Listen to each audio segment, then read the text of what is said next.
नागपूरमध्ये हायटेन्शन वायरमुळे दोन जुळ्या मुलांना आपला जीव गमवावा लागला आणि याच प्रकरणी आता बिल्डरवरती सुद्धा कारवाई झाली। खरं तर एबीपी माझाने बातमी लावून धरली होती आणि कोर्टानं सुद्धा या बातमीची दखल घेतली।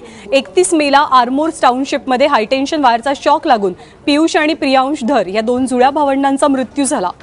तर दुसरीकडे या प्रकरणाचं गांभीर्य ओळखत उच्च न्यायालयाच्या नागपूर खंडपीठानं सुद्धा सुओ मोटो याचिका दाखल करून घेतली। न्यायालयानं महावितरण, महापारेषण, महानगरपालिका, नागपूर सुधार प्रन्यास, नगरविकास विभाग आणि ऊर्जा विभाग या सर्वांना नोटीस धाडली आहे।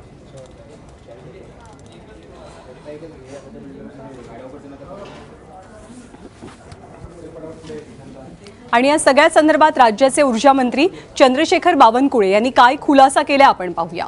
बिल्डर जो आहे मेश्राम, त्याचं नाव मालकाचं नाव आहे, त्यांना जेव्हा बिल्डिंग परमिशन दिली होती तेव्हा ती ट्रान्समिशन लाईन, ती 11 केव्ही लाईन ही त्यांना बाजूला हटवूनच त्या ठिकाणी बांधकाम करावे, त्या लाईनच्या बाजूला बांधकाम करू नये असे स्पष्ट आदेश महानगरपालिकेच्या नगररचना विभागात दिले होते, पण ते आदेशच पाळले नाही।